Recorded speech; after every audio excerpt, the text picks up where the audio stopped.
कौन सा? Chapter 3 grammar का पार्ट 3 है।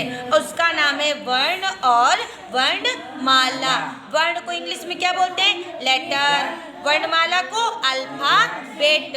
Alphabet, letters and alphabet. ठीक है, अब क्वेश्चन नंबर 1 आओ। वर्ण किसे कहते हैं? क्या बोलते हैं? वर्ण किसे कहते हैं? वर्ण किसे कहते हैं? वर्ण किसे कहते हैं? तो देखो, भाषा, हमने समझा था ना भाषा क्या है?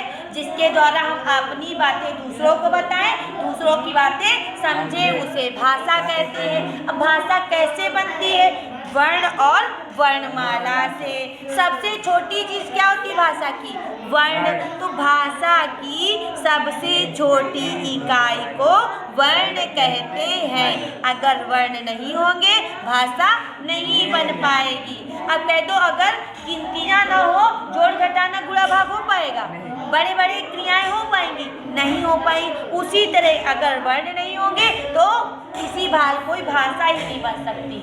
समझ में आया कि नहीं समझ में आया? ठीक, अब उसके बाद तो समझो, वर्ण तो हमको पता चल गया कि भाषा की सबसे छोटी इकाई को वर्ण कहते हैं। अब दूसरा क्वेश्चन आया कि वर्णमाला किसे कहते हैं? क्या क्वेश्चन आया?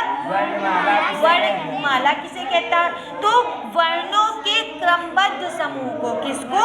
वर्णों के क्रमबद्ध समूह को वर्णमाला कहते हैं। तो वर्ण क्रमबद्ध समूह क्या? सबसे पहले छोटा, बड़ा, छोटी, बड़ी, छोटा, इसी तरह लाइन से पढ़ते पढ़ते पढ़ते आखिरी में क्या आएगा?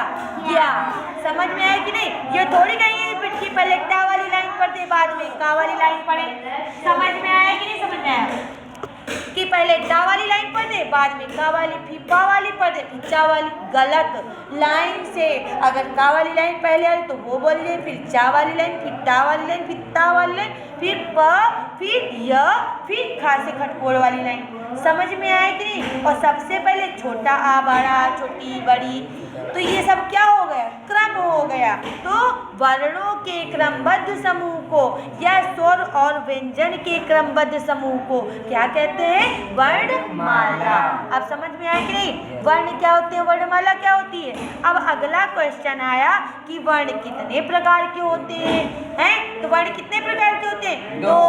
पहला क्या होता है? स्वर, फिर व्यंजन। वर्णमाला में स्वर पहले लिखे जाते हैं कि व्यंजन? स्वर। स्वर कौन कौन से होते हैं? छोटा, बड़ा, छोटी, बड़ी, छोटा ऊ, बड़ा ऋण, ए, ऐ, ओ, औ। बस अंग और आहा ये नहीं होते हैं स्वर में। समझ में आया कि नहीं? फिर उसके बाद आया कि व्यंजन। व्यंजन दूसरा क्या होता है? व्यंजन पहला स्वर तो दूसरा व्यंजन। व्यंजन क्या होते हैं? क, ख, ग, घ से लेकर ज्ञ तक। समझ में आया कि नहीं समझ में आया? तो अब अगला क्वेश्चन, स्वर कितने होते हैं? तो हमने कहाँ तक काउंट किया? छोटा से आहा तक काउंट किया कि औ तक काउंट किया? औ तक। छोटा से औ तक कितने होते हैं टोटल?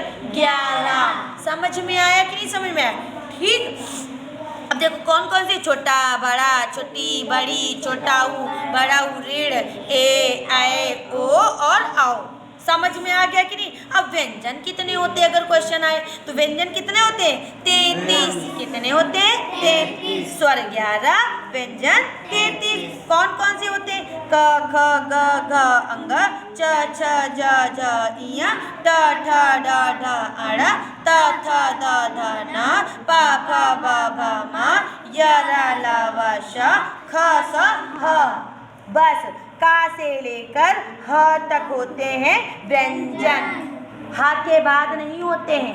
का से लेकर हा तक, का से ह तक व्यंजन होते हैं। उसके बाद जो होंगे कि हा के बाद छ, त्र, ज्ञ, श्रा, वो दूसरे व्यंजन हो जाएंगे। समझ में आया कि नहीं? अगर कोई पूछे स्वर कितने होते, कितने बताओगे? 11। व्यंजन कितने होते हैं? 33। स्वर कहाँ से कहाँ तक होते हैं? छोटा से औ तक। और व्यंजन कहाँ? का से लेकर हा तक। समझ में आया कि नहीं? इतनी चीज कंप्लीट हो गई ना। अब आगे कल पढ़ेंगे कि स्वर किसे कहते हैं, व्यंजन किसे कहते हैं, अयोगवाह क्या होते हैं, वर्ण कौन कौन से वर्ण अयोगवाह में आते हैं। बाकी अब कल पढ़ेंगे। ठीक, इतनी चीज जितना पढ़ना है उतना ही हमको समझना है, उतने का ही वीडियो बनाना है। ठीक, यहाँ से लेकर वर्ण से लेकर वर्ण किसे कहते हैं से लेकर कहाँ तक व्यंजन कितने होते हैं। इतना आ गया, कंप्लीट करो।